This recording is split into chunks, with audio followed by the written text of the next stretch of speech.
Paul Newman, and if you are seeing this screen, I am hoping to assure you here that the live stream will start very soon. So please stay tuned. Hello everybody.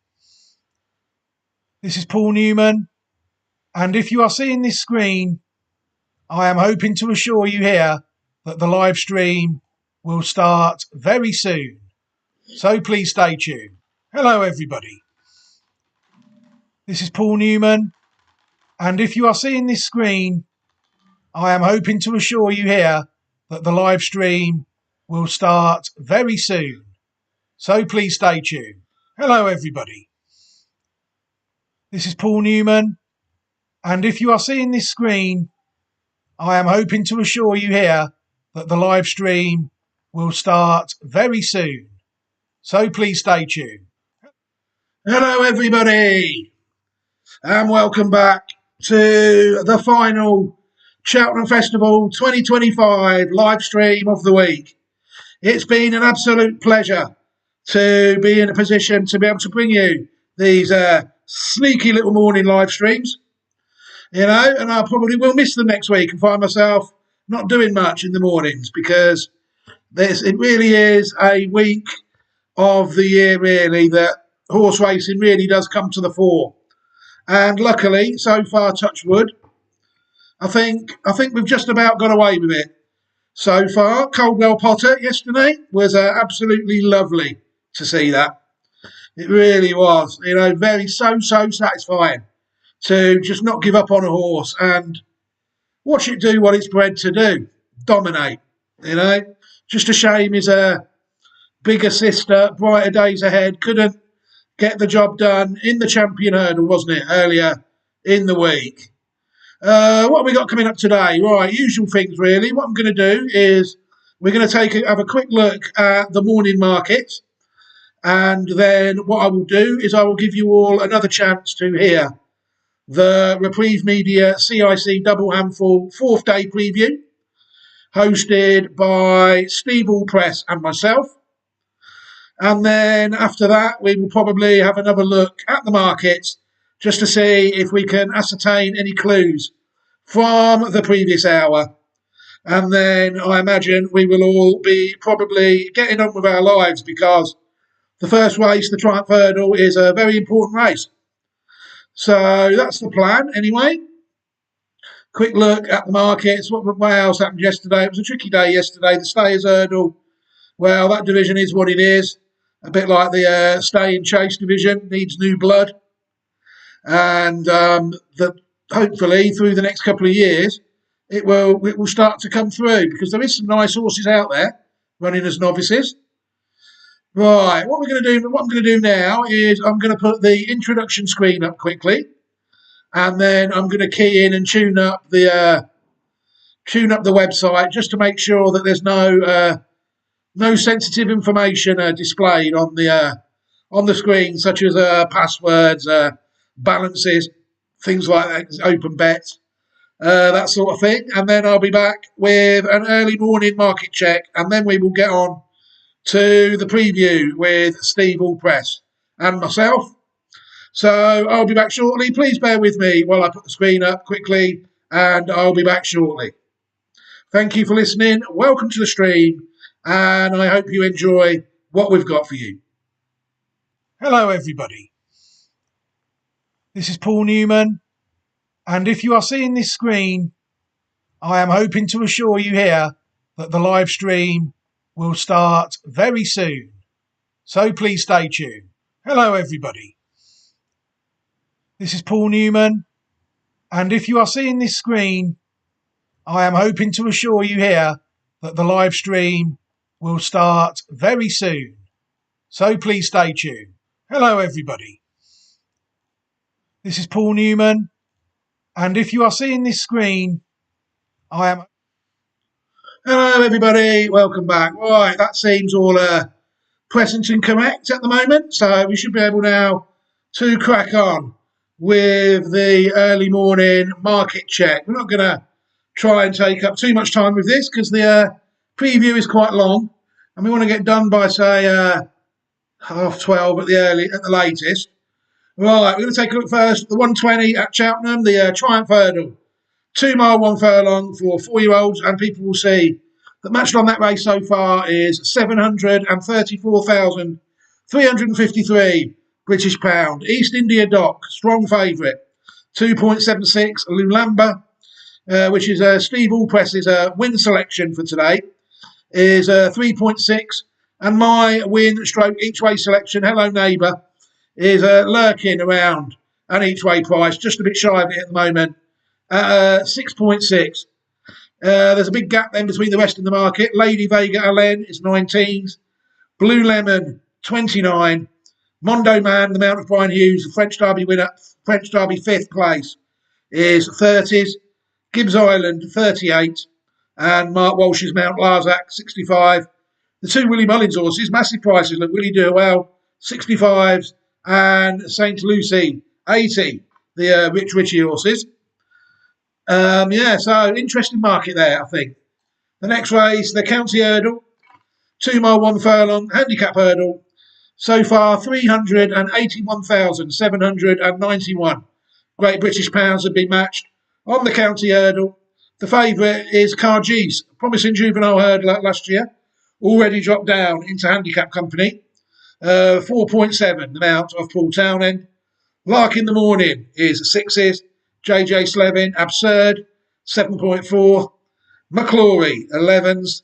Valgrand, 13.5. Harry Skelton's mount, that should appreciate the better ground, according to some that I speak to.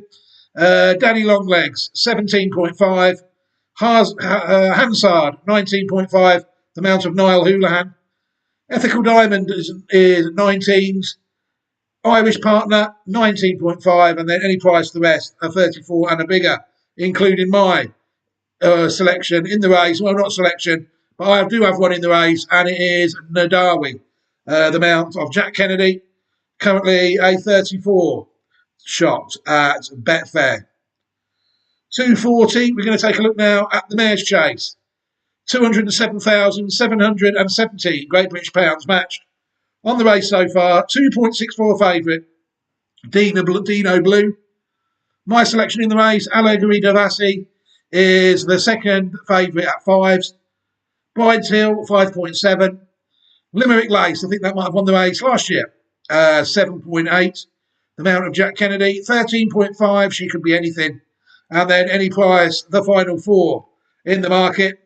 Disappointing, really. 208,000. I was expecting a bit more than that. 320. The Albert Bartlett Novices Hurdle, there you see, 243,429 British pounds matched on that. So already at this stage, the Albert Bartlett outperforming the Mare's Chase in regarding money matched. Always a tough race, this. One of my selections, the Big Westerner, 6.2 favourite. I think that's probably fair price, considering the horse is related to a horse that won this race only 2 years ago. You know, you would expect it to be popular. Human beings aren't goldfish. Or are they? I don't know. Jet Blue is 8-1, second favourite. The French Raider, ridden by James Reevely. Jasmine DeVoe, last year's bumper winner, ridden by Paul Townend, and not their retained jockey, JJ Slevin, who I don't think has had a ride in them colours all week. I'm not sure. 8.8. Darry Hassan Paddy, 10.5. David Fox's mount. Wingmen, which is Steve Allpress's each-way selection today. A good solid each-way price, 11. Wendigo, 13s.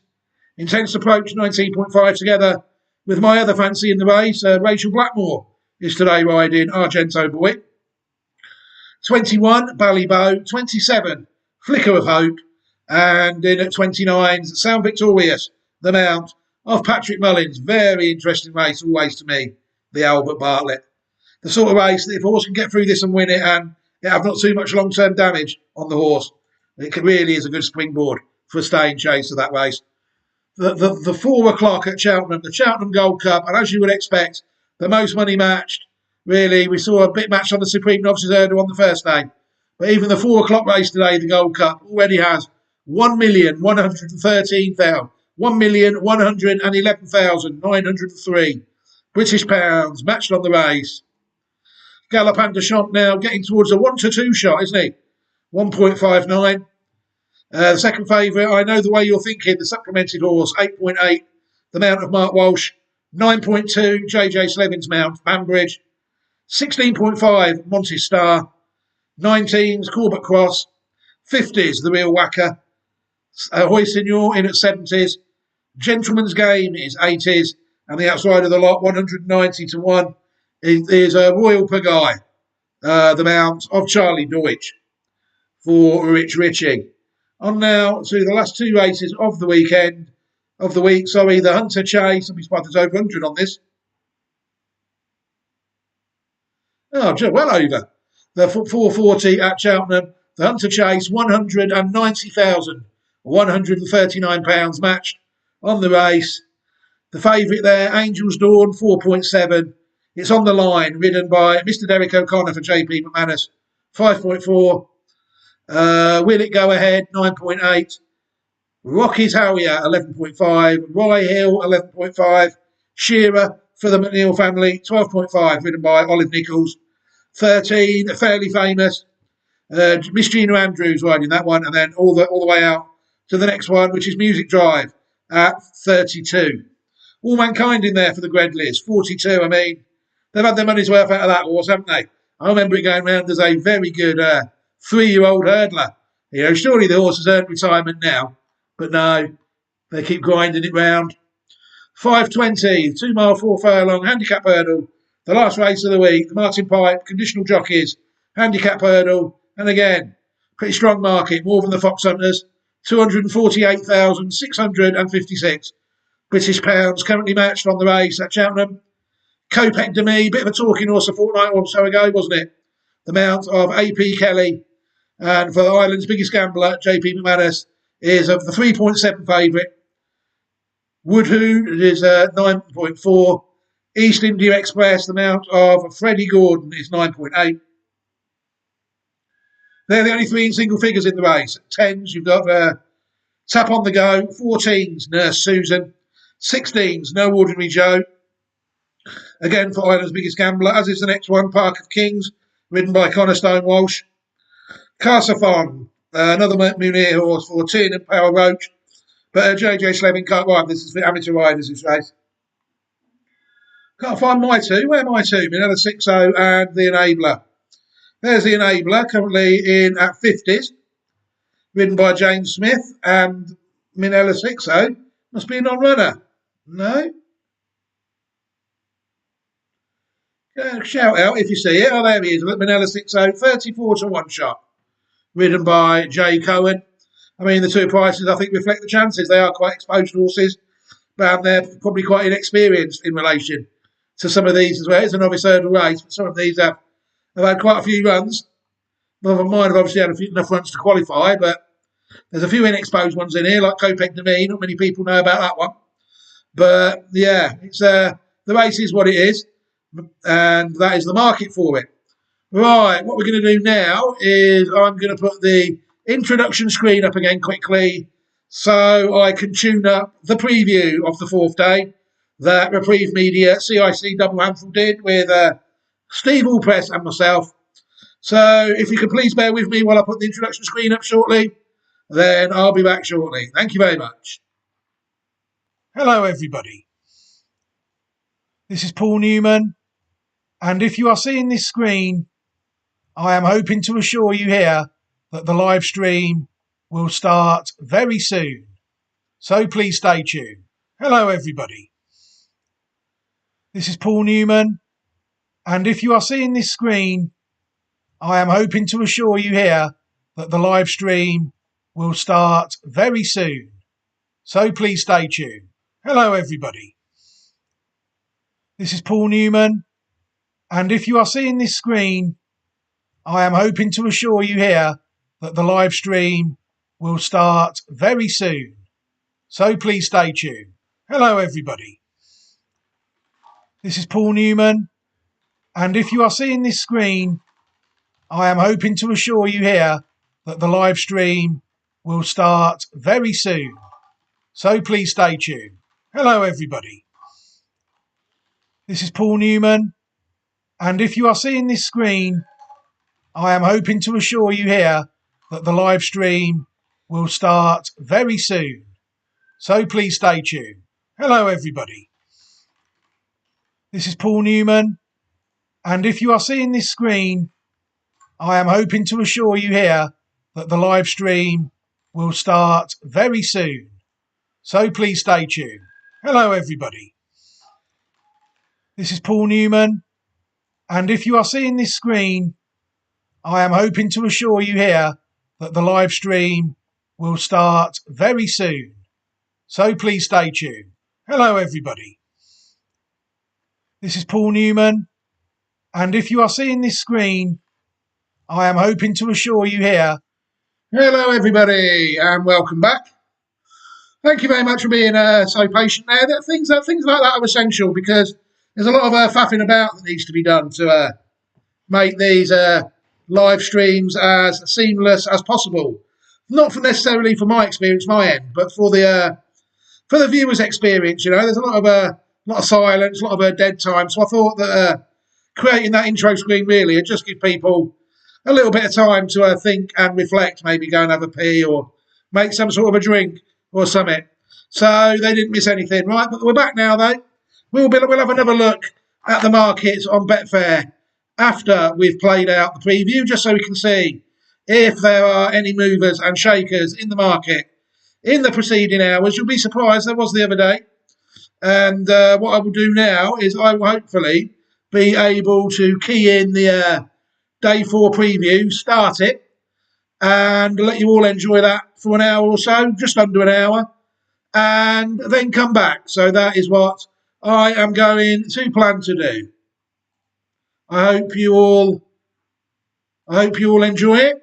I think arguably this is one of the best ones of the week, personally, but then again, I'm biased, and I probably think they have all been absolutely superb.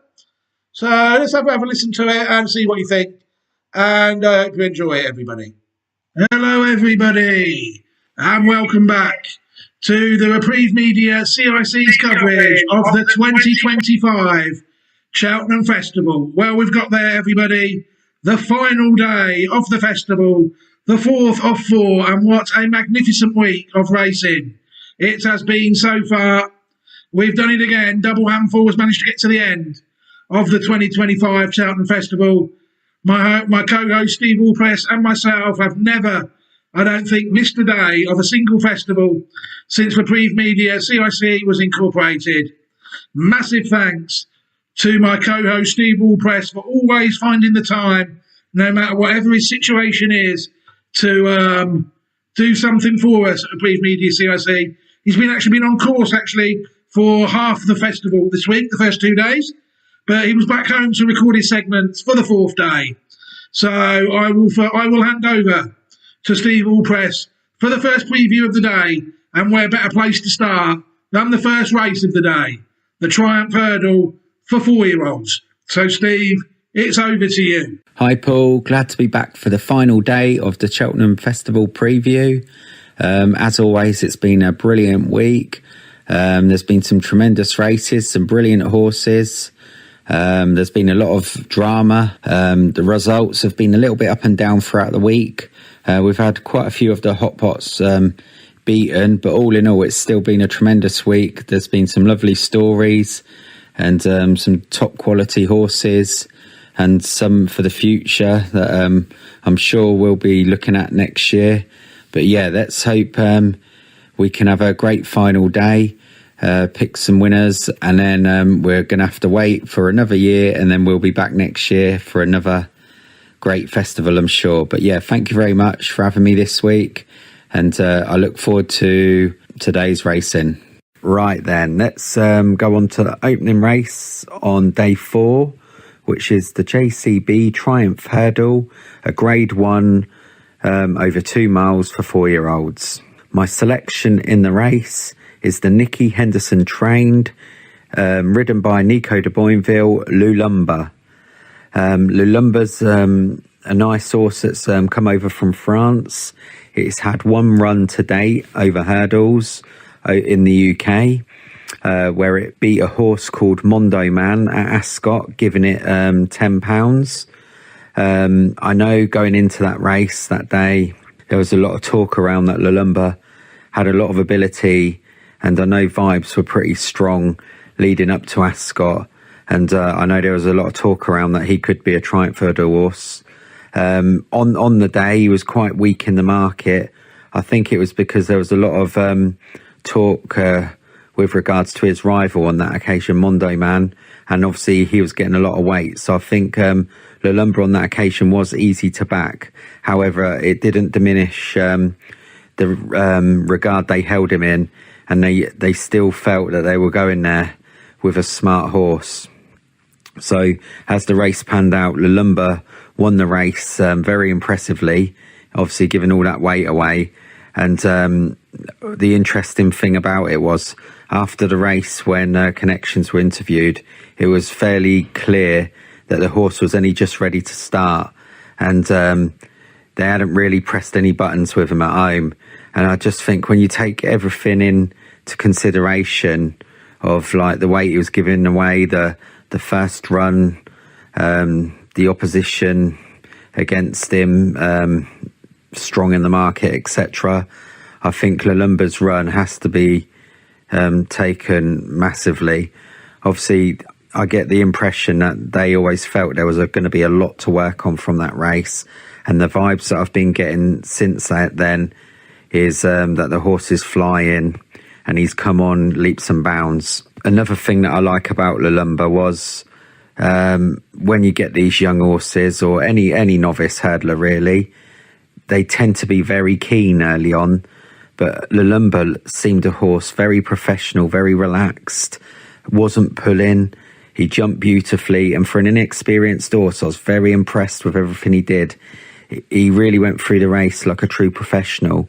And although he's only had one start in the UK over Timber, inexperience wouldn't necessarily be a negative for me for this horse. I feel like it's obvious that he's going to improve with experience, but I haven't seen no bad traits in him to suggest that he's going to fluff his lines in this race. So yeah, I really like Lalumba, and he will be my strong selection. Of the others, there's some good horses in here against him. So obviously Lalumba's going to have to, step up, which I think he will. But of the others, East India Dock for James Owen. He'll be ridden by Sam Twiston-Davis. He's had 3 starts this season. Very impressive each time. It's been to the track multiple times. He's been winning by fairly big distances. And he's going there, with a fair chance himself. I know Connections think he could be a champion hurdle contender in the future.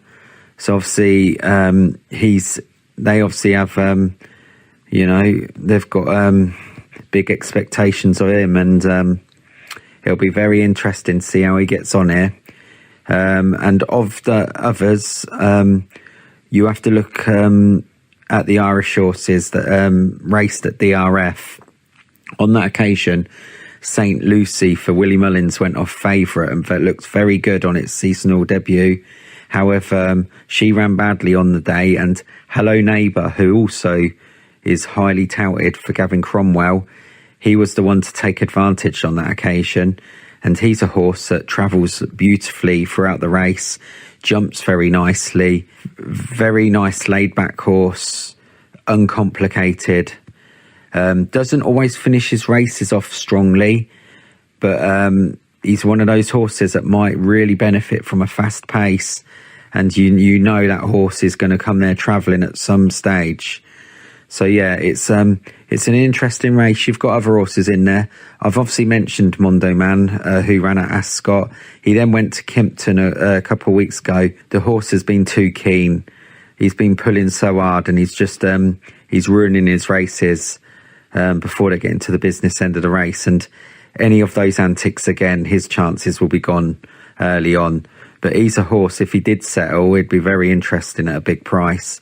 But yeah, I've gone through 3 or 4 horses there for you, but Lalumba, I've been so impressed.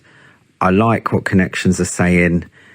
It's he's going to be a chaser next season, but as far as I'm aware, they've got a lot of expectation that this horse is going to be very difficult to beat. So yeah, Lulumba for Nicky Henderson is my selection in the JCB Triumph Hurdle. Thank you very much, Steve, for a very good preview of the opening race on day 4, the 2025 Triumph Hurdle.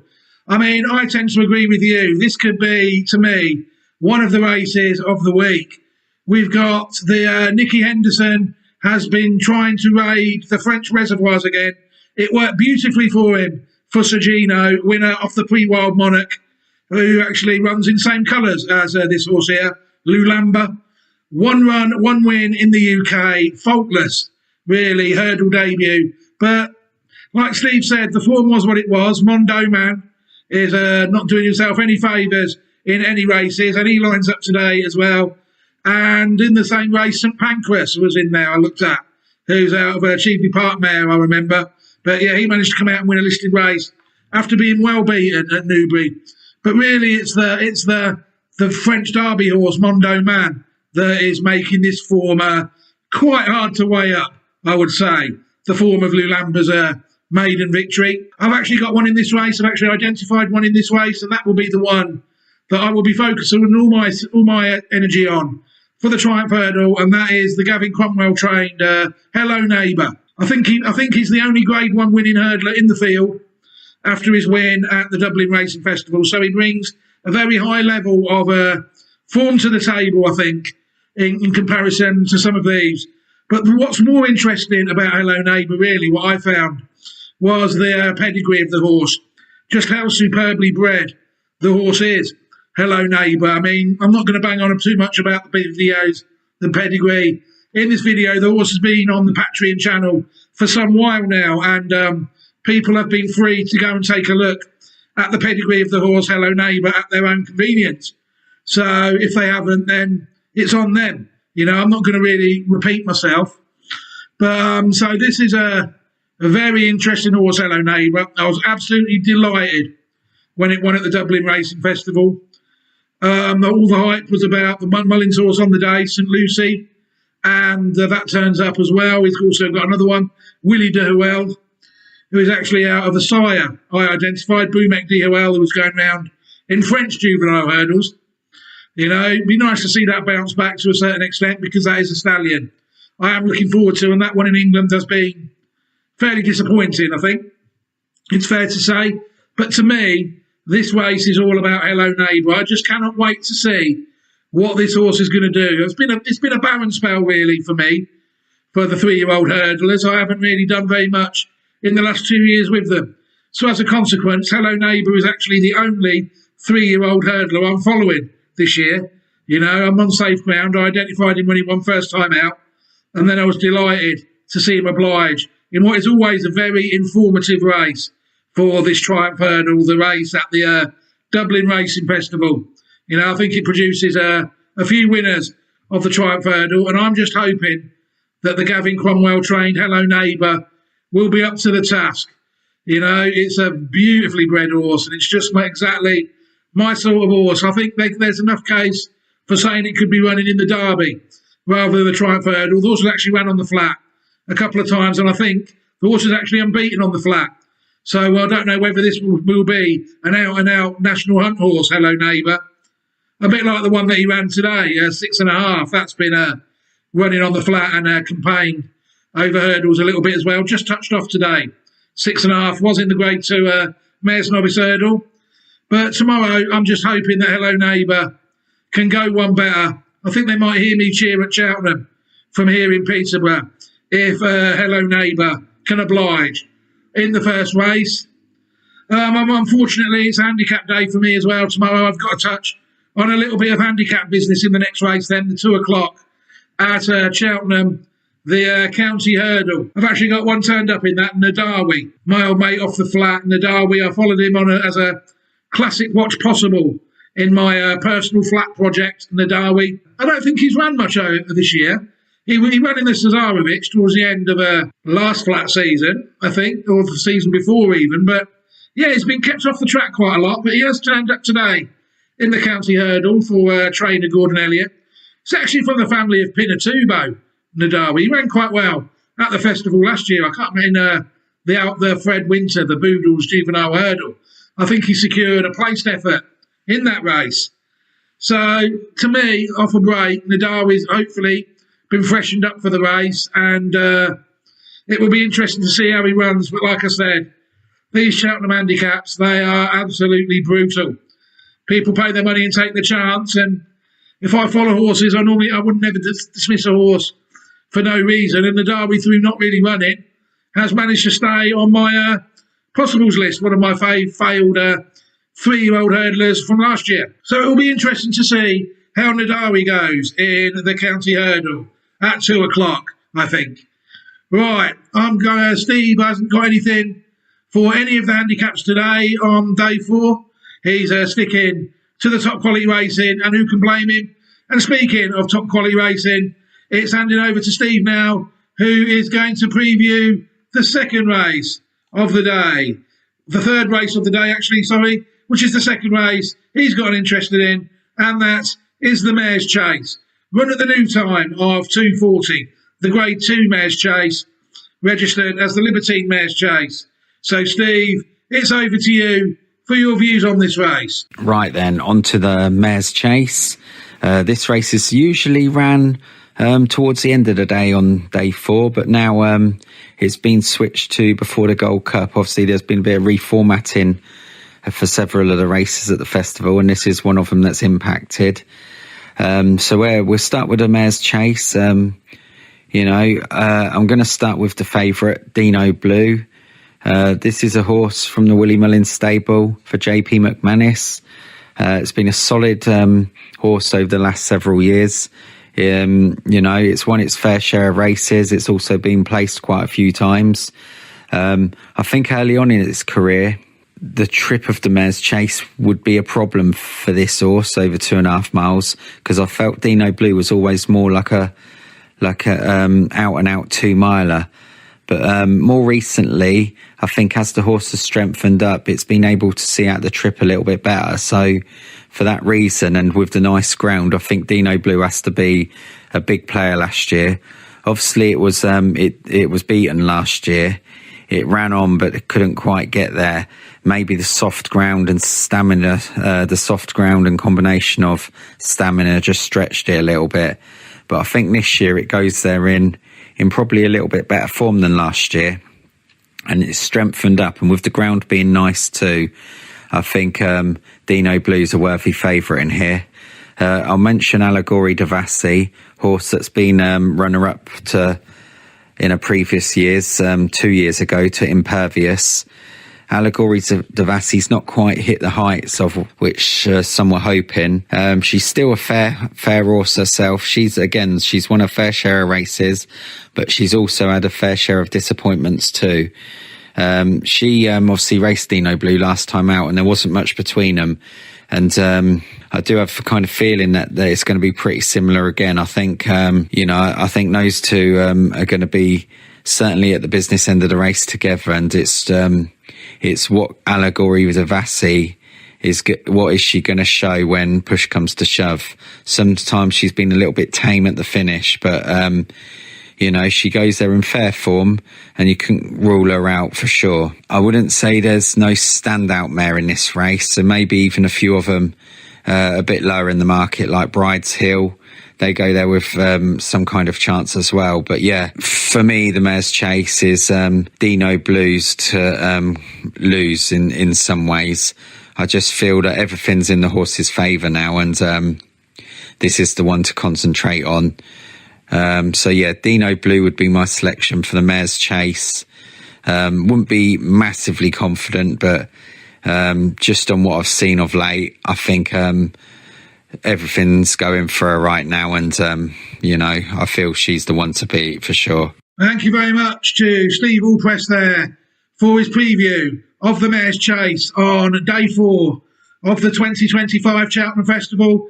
He never lets us down, Reprieve Media CIC. Every day since Reprieve Media CIC has been formed, he has found the time to do us something. He hasn't missed a day in, I think this might be the 7th consecutive festival. So I'd just like to take this opportunity to say thank you very much to Steve for finding the time to put these together, not just this year in 2025, but every year in the past as well. It's always very much appreciated.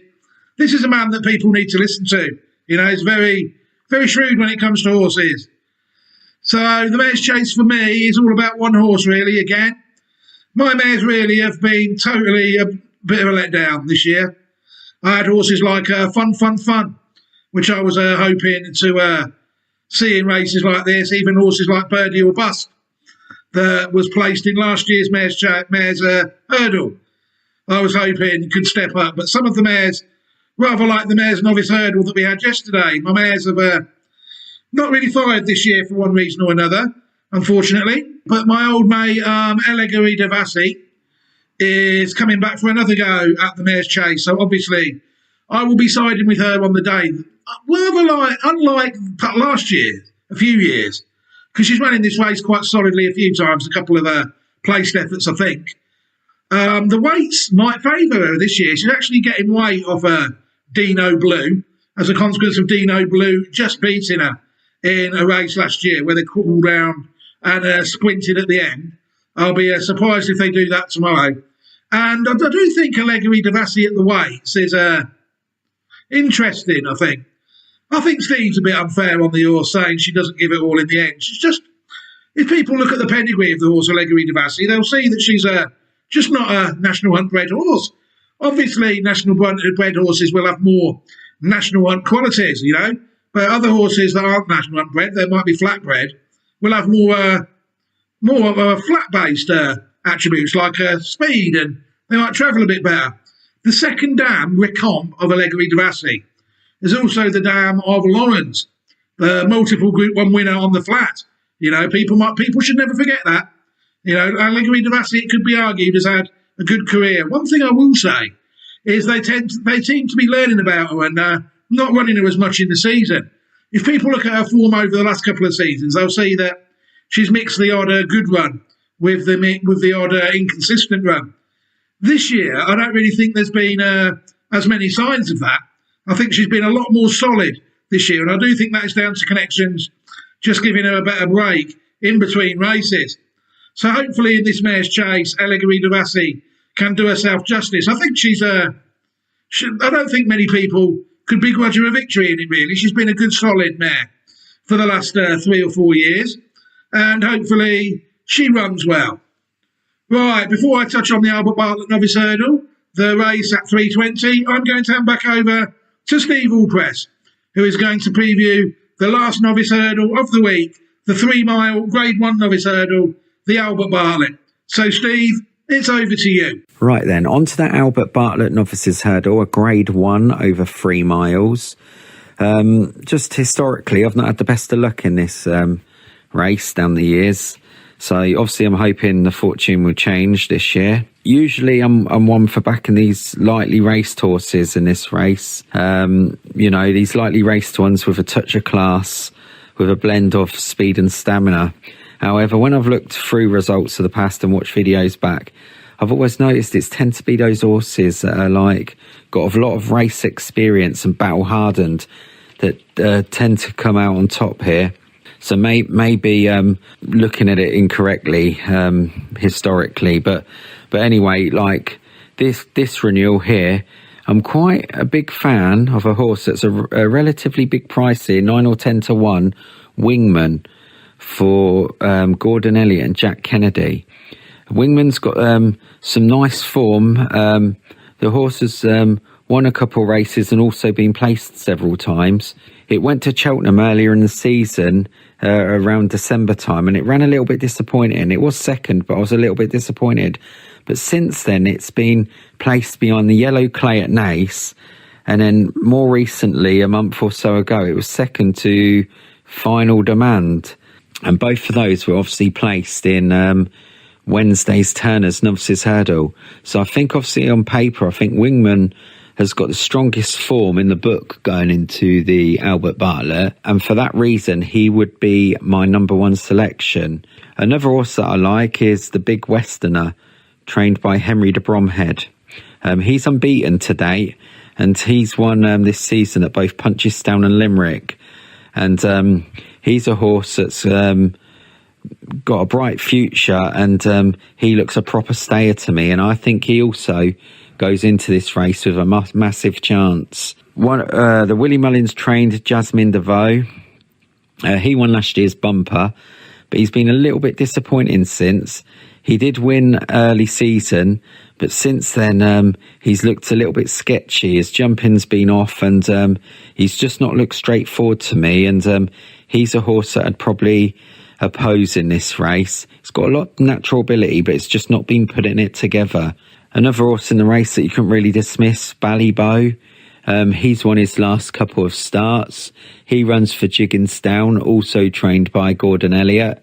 And he's most recently won at Clonmel, and he's also won at Naas right at the beginning of the year. So that horse might be improving with racing. And as mentioned, those type of horses are the ones that seem to go quite well in Albert Bartlett. But yeah, we're going to have a big field here. There's quite a few horses that you can look at, and you couldn't necessarily dismiss them either, even some of them a bit further down the market. But for me, I think around the 9-1 mark, I would go with Wingman. He's got some solid form behind some really top grade 1 horses. And for that reason, he's my main selection for the race. And I'd also take interest in the Big Westerner. So yeah, for me, that's the Albert Bartlett covered. So thank you. Thank you very much to Steve Allpress there for his preview of the Albert Bartlett Novices Hurdle, the last Grade 1 Novice Hurdle of the week. Always an interesting race I think, for future out-and-out stayers, this race. Over 3 miles, I think the trip, it always takes some getting. It can bottom some horses out. You know, some horses running this race give it the all, and it's arguably the best race that they've ever run in their lives, and they find it hard to bounce back from that race. So it's always a race worth watching, I think, the Albert Bartlett, maybe mainly for future chasers, I would say. Where do I stand on the race? I was hoping that Final Demand would take this race out. I always knew I had on the Patreon channel Copec de Borders and the New Lion for the 2 mile and the 2.5 mile race. So I was hoping that Final Demand would be there to complete the hat-trick in this race. But unfortunately for the horse, they chose to run Final Demand, maybe test the horse more in the 2 mile 5 furlong race, and he finished third. A very creditable third, a nice horse, Final Demand. I wouldn't be writing him off yet. So as a consequence, I've sort of had to go to plan B and sort of play the cards how they had been dealt on the day in the race. And I must say I'm very happy with the way the cards have been dealt in the race. Steve touched on one of the horses I'd identified. Actually, half-sister to a horse that's won the race 2 years ago. The Big Westerner, trained by Henry de Bromhead. Put in a good performance first time out, it did. That was when I noticed the horse, because it beat one of mine, Argento Boy, in first time out. And then he came out and won, and then she came out, and won her first graded race next time out. And since then, she hasn't ran. And I think it could be argued that connections have saved her and prepared her so the best they can for this race. So she is spot on for it. She certainly hasn't been over-raced this season. She's only raced twice. And she is a half-sister to Stay Away Faye, out of the same dam as Stay Away Faye, who won the race for Paul Nicholls and myself 2 years ago. I think it was now. And Stay Away Faye would be one of the classic examples of what I'm saying. The horse Stay Away Faye, I don't think, has ever ran as good a race ever again as he did in the Albert Bartlett. So I hope the same fate doesn't befall his little sister in this race. Yeah, very nice horse. There's other black type horses on there. Again, I'm not going to go on too much about the pedigree, because the horse, rather like the one in the first, has been on Patreon for so long that if you're not going to watch it now, when are you going to watch it? If you haven't watched it already, you know, I can't force you to watch it. I can't force you to learn. You know, people need to be willing themselves. But I'm certainly not going to waste my time repeating myself on a broadcast when the information, the same information, is freely available elsewhere. You know, there's only a certain amount of time in the day. So yeah, if you're interested in any of my jump sources, there's still some on the YouTube channel from 2 or 3 years ago. But the ones I identified this year, they have moved on to Patreon. So head over there to check them out if my jump sources interest you. The Big Westerner, she obviously looks to have an obvious chance, I think. I think, like Steve says, an out-of-out stayer, and I do think that she will stay the trip. It's just whether she gets looking running or she's good enough, really. The second one I've got in the race that has just turned up is we've just talked about the horse, Argento Boy. This is actually a horse I do like for Chase in future. You know, it's related to a couple of my old favourites from Andrea and Graham Wiley and the Howard Johnson days. Briar Hill, who won the bumper at the Cheltenham Festival in his year, and Boston Bob, who I think even managed to win a race at the Cheltenham Festival. He's probably trained by Willie Mullins then, but I think he is also a Cheltenham Festival winner. Like I said, I was hoping that Argento Boy would win first time out. I actually identified Argento Boy in bumpers when I saw the pedigree of it. He was quite highly tried in bumpers last year. He ran at both the Cheltenham bumper and he ran a lot better at Punchestown in the Punchestown bumper, where I think he finished 5th or 6th.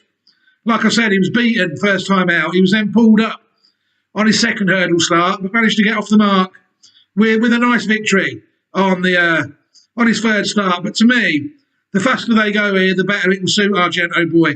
Because to me, I think the horse will probably end up a 4-miler or something. There's times in races where I watch him go round and I think, is there a race long enough for this horse to be seen at its best? I remember when Howard Johnson bought Boston Bob, and he said, I bought this horse to deliver Mr. Wiley a Grand National. Sadly, it never happened. Mr. Wiley, Howard Johnson was not allowed to train horses anymore, and Mr. Wiley moved all his horses to Willie Mullins and Paul Nicholls. But to me, this would be a similar horse. You know, the further he goes, the better. I mean, I'm hoping he might do a bit of a Lecky Watson. You know, he was a 500 bit wanting over hurdles, but he improved. He improved pounds over fences, and I think this one could be a candidate for this Argento Boy. I'm not sure about the ground either. He might be a bit of a horse that prefers a bit of cutting the ground as well. He does look a heavy horse. Do you know what I mean? And but yeah, travels okay, but it just looks as though the horse is a dour, out-and-out stayer, which could be exactly the sort of horse that people want for this race. So yeah, I will be focusing on those two in the race, Argento Boy and the Big Westerner.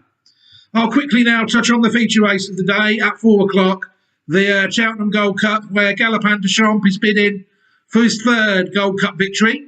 I've actually got no interest in the race at all. Like I said yesterday, really, I'm not really in to these open races. That they are pretty exposed, these horses now. And Galopin de Champs, as a very short price odds-on favourite, has really took the lustre out of the race for me. Hopefully the horse goes round nicely and will complete a little bit of history, the first horse to win 3 Gold Cups since the legendary Henrietta Knight trained Best Mates. But I know Steve always enjoys the feature race of the week, the Gold Cup, and it wouldn't be Reprieve Media CIC Double Handful without the preview of the blue ribbon race of the week, the Cheltenham Gold Cup by Steve Allpress. So here it is now. Steve, over to you. Right, on to the feature event of the Cheltenham Festival. The Boodles Cheltenham Gold Cup Chase, a Grade 1 over 3¼ miles. And we have to start with the reigning, the dual champion, Galopin de Champs, who will be looking to win the race for a 3rd time, the first horse since Best Mate to win the Gold Cup for a 3rd time. And he's going into the race in terrific form. He won the Martin Pipe Handicap Hurdle as a novice. He then went to the Turner's Novices Chase, where he had a dramatic fall, which left Bob Ollinger, Henry de Bromhead, to pick up the pieces. But since then, he's been stepped up in trip and he's won the last 2 Gold Cups. And on top of that, he's been to Punchestown and won. He's been to Leopardstown at the Dublin Racing Festival and he's won. He's looked so impressive. The horse these days is more relaxed than he used to be. He jumps beautifully. There's nothing not to like about Galopin de Champs. He tends to need his first run of the season, but after that, he really does seem to hit another level. And just looking at the opposition here, I think it's just a case of if Galopin de Champs brings his A game and maybe even his B game, he will win the race. Obviously, it's easier said than done. He's still got to turn up and run, but hopefully he puts his best foot forward and he can get the job done. But yeah, it'll be a tremendous achievement if he can go back and win his third Gold Cup. He's a 9-year-old now, so there might even be a chance that he'll be back next year. But he's been such a good horse for Connections, and I think most racing fans will be rooting him on to get this third title. I didn't really think I'd see another 3-time Gold Cup winner since Best Mate, but it just shows that anything can happen, and it's lovely to see another horse have the opportunity to do so.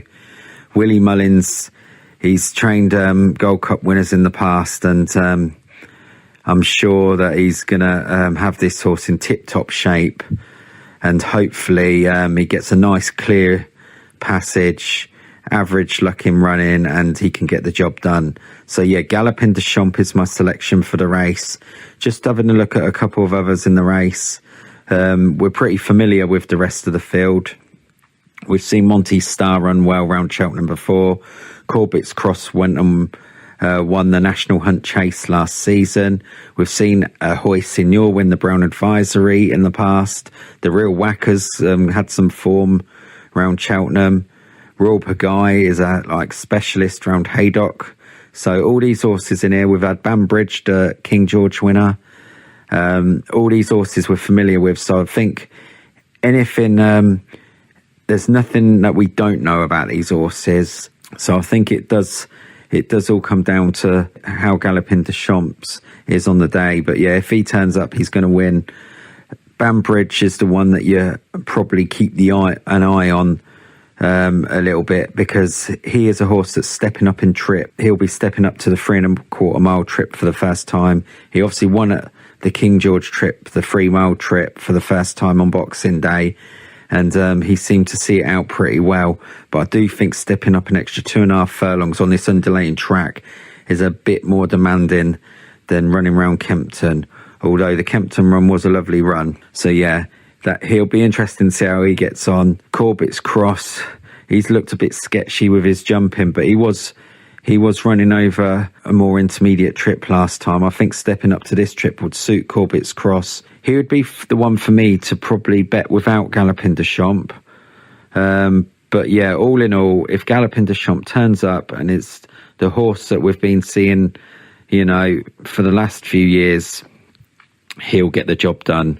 So yeah, he is my selection for the Cheltenham Gold Cup, Galopin de Champs. Thank you very much to Steve Allpress for his preview there of the Blue Ribbon race of the 2025 Cheltenham Festival, the Gold Cup. And it's pretty difficult for me not to really agree with everything that Steve said in that preview. I think as sometimes does happen with Mr. Allpress, he summed that race up perfectly.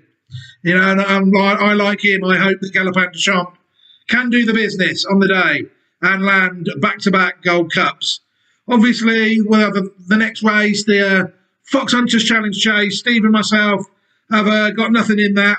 Steve will be back a bit later for his selections, his each way selection and his win selection for the final day of the Cheltenham Festival. But I will firstly touch on any other business and then give my selections. I think basically the 520, the Martin Pipe conditional jockeys, handicap hurdle. I've actually got, again, I've not been able to avoid the handicaps very well at all today.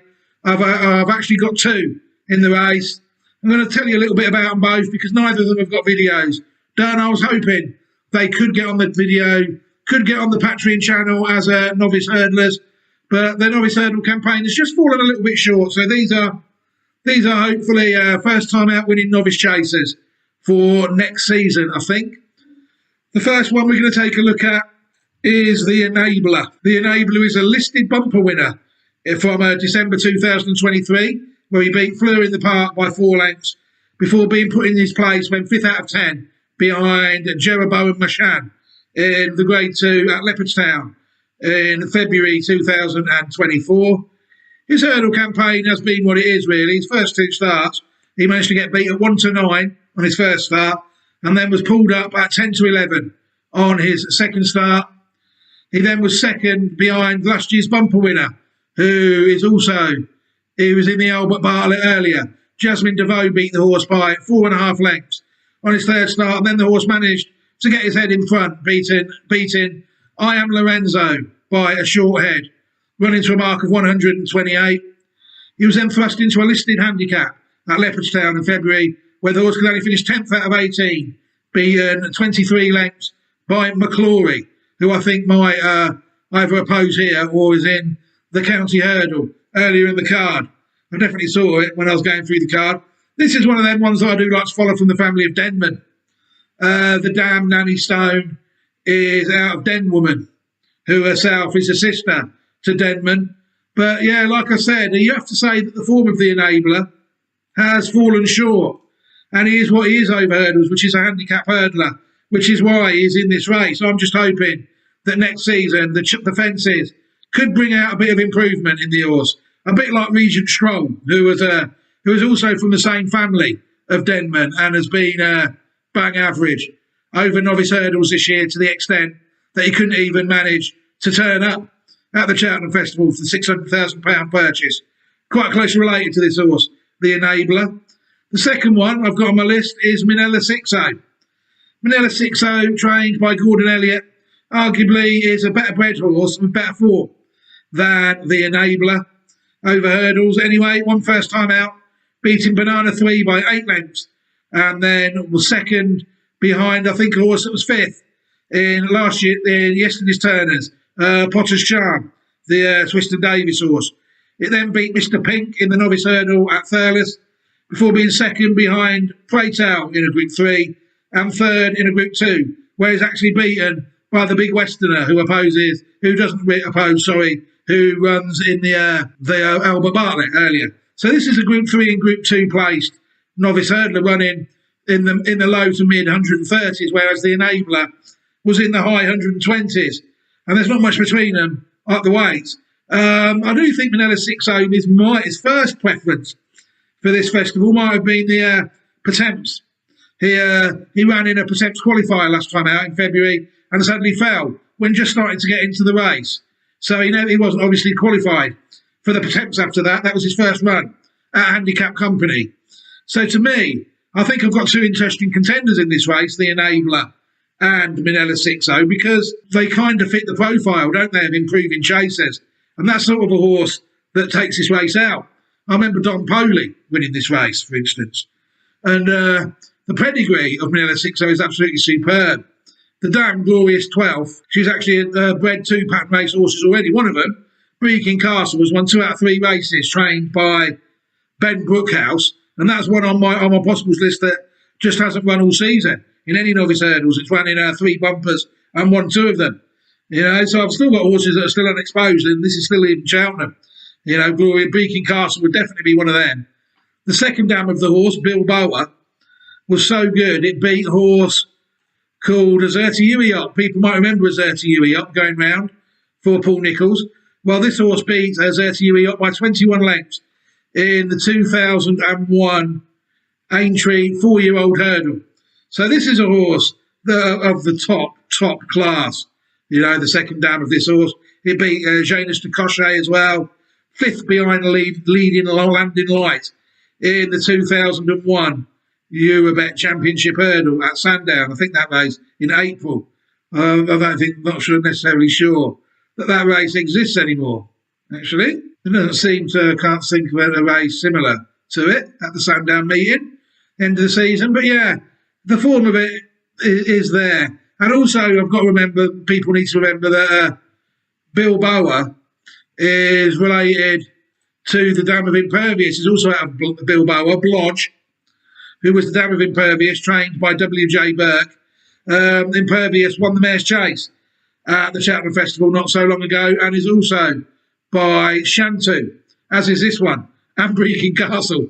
I think Breaking Castle is definitely a Shantu. Yes, he is. And there's some interesting horses on this line, and I do think that it's a decent horse. Also like Makuji, the old Nicky Henderson horse, that was rated over 150 as well. And it's also related to the stallion Mansonien, who was no backman, was a stallion of National Hunt Horses. Very good horse. One of the rare American dam line horses I'm following. I think this dam line is A1 that I got with it on Impervious, and after the exploits of Impervious, I followed a few, it's fair to say. But yeah, so my 2 in the 520, the last race of the meeting, will be the Enabler and Minella 6-0, probably both each way. I'll now give my selections for the day, and now I will then hand over to Steve. It's a tricky day for me today because I do fancy a few. I've got the Big Westerner and Argento Boy in the same race, so that's tricky, rather like the New Lion and Final Demand yesterday for selections, because I know I'll tip one and the other one will win. So my 2 selections on the day will both probably have to be win selections due to I've seen the prices of them. People might be able to get on them both each way at around 6-1, but that'd be the minimum price I would be looking for each way. But rather like Coldwell Potter today, who drifted nicely and still got the job done at a fair price. You might have to back these to win, and just if you get placed, then be slightly disappointed like me. In the first one will be in the 120 at Cheltenham, Hello Neighbour, and the second one will be in the 240 at Cheltenham, the Mayor's Chase, Allegory de Vassi. You know, Allegory de Vassi, if there's eight runners in that race, which there's 9 at the minute, I think she'll do very well not to be in the first 3. I think, you know, in that race, she's normally quite a solid mare these days. So, yeah, the Hello Neighbour in the 120 and Allegory de Vassi in the 240. All the other horses I've mentioned, like I will be backing them each way in the Darby, Argento Boy, Minella 6-0, the Enabler. But like I said, it's an interesting day for me tomorrow. I think I've got some interesting horses moving forward, which on the last day of the Cheltenham Festival seems a strange thing to say, but it's the case. Right, I'm going to end my coverage there now. I'll be back to wrap up proceedings at the end of the show. But before I do that, it's time for some selections from Steve Allpress, who, Steve, I just want to thank you again for finding the time to do what you do and have done for myself and my organisation over the years. I'll never forget it, hopefully, as long as my brain functions properly and I don't get any dementia or anything like that. I hope never to forget it. Anyway, you can never take anything for granted. And I've seen too many episodes of Casualty to say that when someone says they'll never forget something, the chances are that is what they will do. So touch wood, I hope I'll never forget it. So Steve, we're over to yours final batch of selections for the week. Day 4 of the 2025 Cheltenham Festival. And Steve, here are your selections. Over to you. Right, so on to my win and each way selections for the final day of the festival. My win selection is going to be in the first race, the Triumph Hurdle, Le Lumba, Nicky Ensign, Nico de Boinville. I've been a big fan of this horse since I first saw him at Ascot on his seasonal debut. I remember I was sat on my sofa at home. I was hopeful he would show me what he did. And I must admit, when I saw him come around the top bend, my mind was already made up that he was the one for the Triumph Hurdle. I was very taken by what he did that day. And for that reason, he is my selection for the day for the Triumph Hurdle. I'm very confident in this horse, and I think he's going to be a horse to watch for next year's Arkle once he goes over fences. So yeah, he's my win selection, Le Lumba. My each way selection, and I'm going to pick this in the Albert Bartlett Novices Hurdle, and I'm going to go for Wingman based on his current price of 9 or 10-1. I think he's got some lovely form in the book, as I've mentioned, and I'd be very surprised if he was out the frame. But I do also feel that he's got a big solid chance of winning the race too. So Wingman is my each way selection for the final day of the festival. So then I just want to wrap up and say thank you very much for having me throughout the week. It's been an exciting, eventful, tiring week, but as always, it's been such a pleasure. There's nothing better than you look forward to the festival all year. And it's tremendous to go there and see these champions and these top quality horses running. And I look forward to coming back again next year, both to do the preview and both to watch some of these horses run. Some of these novices go into open company and race in the Champion Hurdle, the Champion Chase, whatsoever. It's something certainly to look forward to. So yeah, thank you very much, and I'll speak to you again soon. Thank you, Paul. Goodbye. Absolutely fantastic. Thank you so much, Steve, for taking the time to give your selections for the fourth and final day of the 2025 Cheltenham Festival. They're very much appreciated. I will recap them right at the end of the broadcast. But before that, I think I will run through mine again quickly, in case people have just tuned in and missed them. 120 at Cheltenham. Hello Neighbour. Each way above 13 to 2, 6 to 1. Any other prize, back it to win. And the 240 at Cheltenham, Allegory Devassi, the exact same situation. Right, we've done it.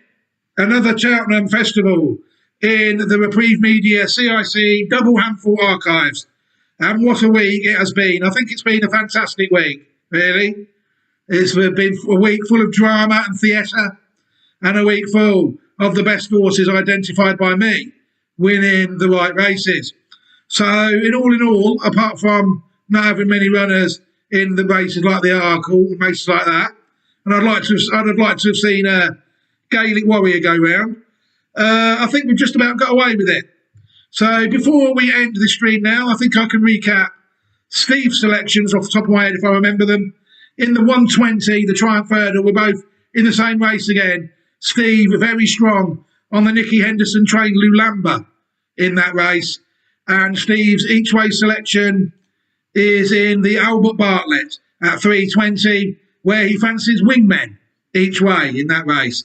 I remember Wingmen, it beat one of mine, Samir, in a bumper the other year by about 50 lengths. So yeah, it has ran quite well. I've noticed it did run grade 1. It was also never really looked at, to be fair. But yeah, so there's Steve's selections. Lulamba in the Triumph, Wingmen in the Albert Bartlett. I'll just recap mine quickly again, because I know people are tuning in and out in the usual ephemeral way that radio is used. 120 at Cheltenham, Hello Neighbour, and 240 at Cheltenham, Allegory Devassi. If you can get 13 to 2 and bigger, back them each way, and if you can't, back them to win. I'm not a fan of each way betting to get your money back, pointless. Might as well just watch the race if you're going to finish second and third and not get nothing for it. So to me, that would be the situation for me. Right, I think we can now end this stream here. May I just give a massive thanks to Steve Allpress again for his fantastic work in the week, especially on day 3 when he was so busy he had to do all his audio in a car. I don't think we've had that before. He's loves to attend Cheltenham, as he just said, in his selections, but he still manages to find time for a little old Reprieve Media CIC, and we'll also always be grateful for that. But I think we're done now for this year. It's been another great year. It's always get a bit emotional this time of year, at this time, because it's a long week and it takes a lot out of you. It really does, if you care. And we certainly care, Steve Allpress and myself. So all being well again, touch wood, like Steve said, in his selection segment, we hope to be back next year, where I don't know what's going to happen next year. What could happen next year? The new Lion will serve it up in the Champion Hurdle, maybe, and Final Demand bids for RSA Glory, maybe. There's some nice horses that have won this week. Copec de Bordes, maybe, in an Arkle tilt. Who knows? But for now, take care, everybody. Have a fantastic weekend. Enjoy the weekend. Try and swerve the Midlands National on Saturday if you can. I know I will be trying to, as I do every year. But for now, I'll say goodbye. And Steve Allpress has said goodbye already in his previous segment.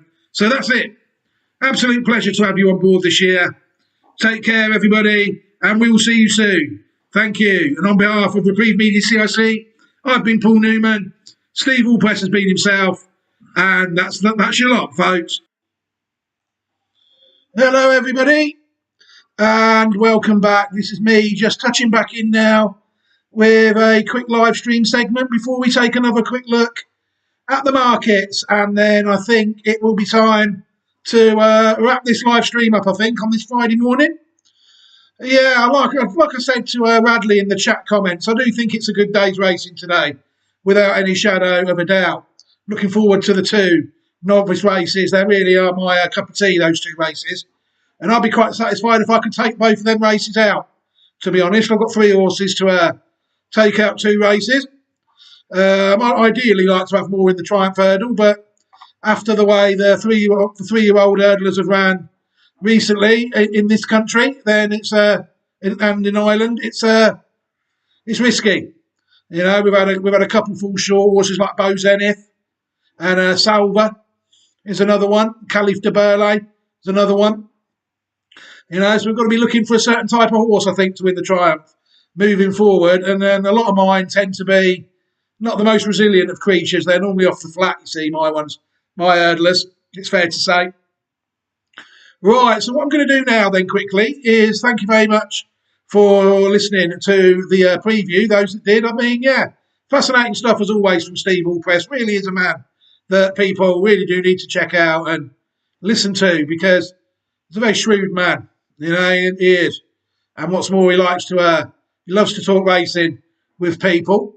So basically what I will do now is I will put the introduction screen up for a minute or two shortly, and then we will be back with a final look at the markets over to see what's happened in the last hour or so at the markets, and then we'll move on and get on with the rest of our lives because I've just seen it's midday and the first race is only in 80 minutes' time. I must admit I did prefer the later starts on a Cheltenham festival than what they do start at now. I think I remember the first race used to be at 2 o'clock or even 2:30 or something, didn't it? I swear when Red Maloney ran for Howard Johnson in the Supreme Novices Hurdle, it was about 2:30. We watched that. I can't remember, but I remember the race, but I fear it was a lot later than 1:20. Right, I'm going to put the intro screen up. I'll be back shortly. Thank you very much, everybody, and I will see you soon. Hello, everybody. This is Paul Newman, and if you are seeing this screen, I am hoping to assure you here that the live stream will start very soon. So please stay tuned. Hello, everybody. This is Paul Newman, and if you are seeing this screen,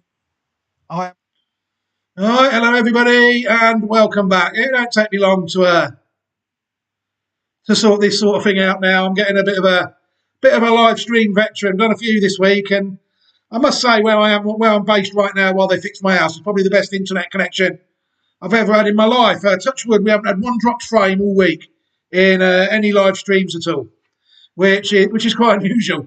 If you've had the misfortune to tune into some of my live streams, some of them can be a bit iffy on my dodgy old mobile Wi-Fi. But yeah, it's been nice this week to be able to do live streams and not worry about the signal. Right, we're going to take a quick look at the markets now, as promised. We're going to head back to the first race and start them all at the beginning of the day. The first race is the Triumph Hurdle at 120. People see now there's nearly £1 million matched on that race. 961,183 UK pounds matched so far on the Triumph Hurdle. East India Dock was about 2.68 last time, I think.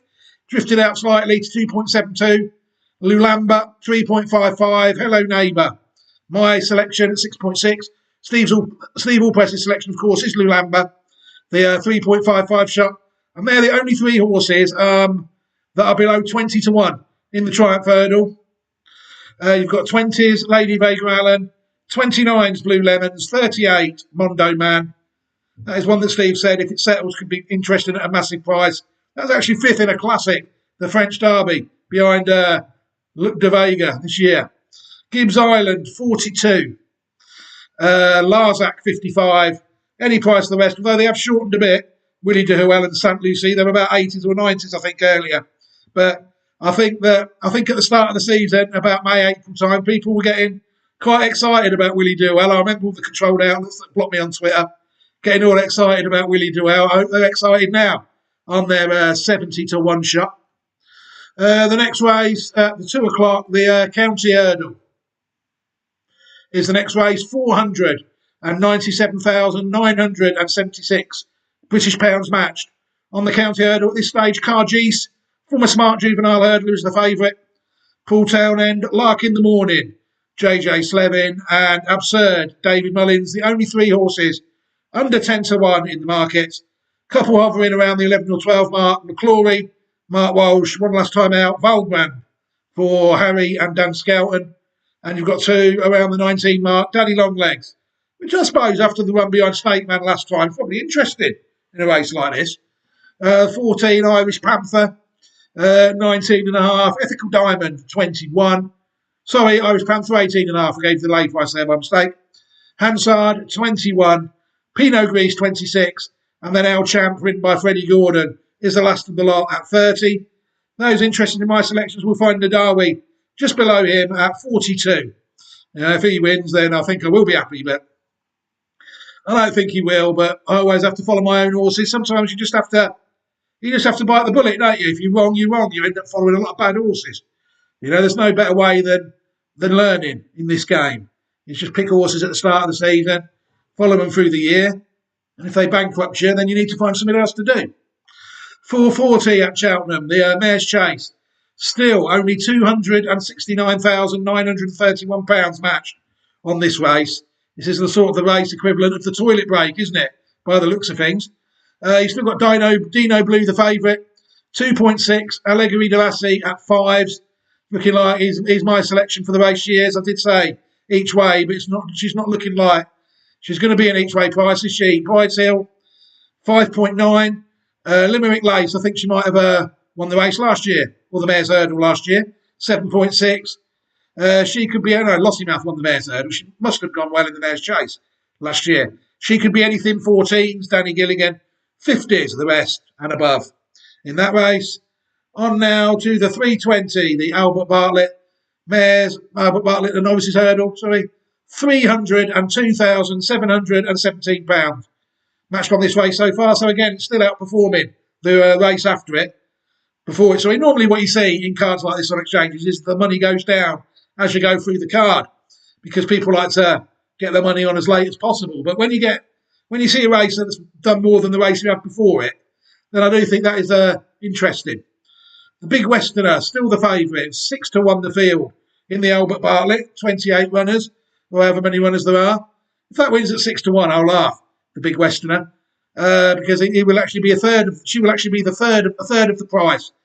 Stay Away Faye won the race for me 2 years ago, 18-1. So people are slowly but surely starting to catch on. Jet Blue, the French Raider, 7.8, the second favourite. Jasmine DeVoe, 8.2, last year's Cheltenham bumper winner. Have they got the trick right for the horse? Derry Hassan Paddy, Derek Fox running at 11s.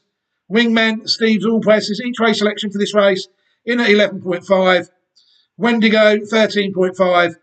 Intense Approach, 19s, Sean Bowen. And there's my other selection in the race, Rachel Blackmore today, riding Argento Boy at 21, the same price as Danny Gilligan's mount, Ballybow. Some interesting racing today, I will say again. 4 o'clock, the Gold Cup. We're over the £1 million mark. Last time we looked, how much now? 1,489,365 Great British pounds matched. On the Cheltenham Gold Cup at the moment, Galopin Deschamps still around a 1.2 shot, just above 1.57. There's only 3 horses under 16-1 here. I know the way you're thinking. The supplemented horse, Mark Walsh, 8.8. Banbridge, JJ Slevin, 9.8. Monty Star, 17.5. Corbett's Cross, 19.5. The Real Whacker, 50s. Roy Senior, 75. Gentleman's Game is 80s. And then 230-1 is Royal Pagaille. If it rains for a week and they switch the race to Haydock, that could turn into look like a massive price. The 440 at Cheltenham. Fox Hunters Chase, 234,675 UK pounds, matched on a bunch of amateurs who would be slaughtering animals if they weren't racing today. Angel's Dawn, the 4.8 favourite, 5.5, it's on the line, ridden by Mr. Derek O'Connor, and 9.8, Will It Go Ahead for Mr. J.L. Scallon. They're the only 3 below 10-1 in the Fox Hunters. Surely this race is for the bygone age, man. Rye Hill is 11-1. Rocky's Howier, 11.5. Shearer for the McNeil family, 12.5. Olive Nichols, the mount, the daughter of Paul Nichols, riding that one. What is it? If you say her name's Nichols, you get a go in racing. I mean, madness. Fairly Famous is at 13s, Miss Gina Andrews. And any price of the rest, really, above 30-1 in the Fox Hunters. And in the 520 at Cheltenham, the last race of the week, Martin Pipe Conditional Jockeys race, comfortably outperforming the Fox Hunters. The race before it, 302,990 British pounds matched On the, excuse me, Martin Pipe, conditional train jockey, Kopek de B, the talking horse from last week among the controlled outlets, 3.8. I think it was favourite for 3 races at the same time, wasn't it? You know, that's what the controlled outlets love, things like that. Kopek de Me, 3.8, AP Kelly. 8.8, East India Express, Freddie Gordon. 9's Woodhoo, David Gilligan. 10.5 is Tap on the Go, ridden by Michael MP O'Connor. Nurse Susan, 14.5. 16's No Ordinary Joe, another one for Ireland's biggest gambler there. And the rest, Park of Kings is 27s. Carathon, the mount of Tin and Power Roach is 30s. Any price the rest, including my two, Minella 60, who at the moment is in at 36s. And the Enabler, who is in at 48. But there's some there at 450 to 1 in that race, I just noticed. Right. I think it's time to wrap this screen up. Wrap this stream up, ladies and gentlemen. You've managed to get another 80 minutes here, so that's not too bad. I think it's been a very interesting week this week. But I'm going to cut out the waffle because we've only got 70 minutes until the time of the next race. Can I just say, on behalf of Reprieve Media CIC, thank you very much to Steve Allpress for giving up his time this week for the Cheltenham Festival. It's always very much appreciated. Me, personally, I enjoy doing these streams as well. But without Steve, they just wouldn't happen because the organisation is not just a voice for me. It's an organisation that insists on empowering other people. And if they need my help in putting stuff together, then, of course, it is there. But Steve, this is all about Steve this week. He's done the last 7 or 8 Cheltenham festivals. In fact, I don't think he's missed one since Reprieve Media CIC was incorporated. So, Steve, thank you very much. Right, I'm going to end the stream now. On behalf of Steve Allpress, I will say goodbye to you all, and on behalf of myself, goodbye, everybody. That's all, folks. Have a fantastic day and a fantastic upcoming weekend as well. Take care, everybody. Look after yourselves, and goodbye.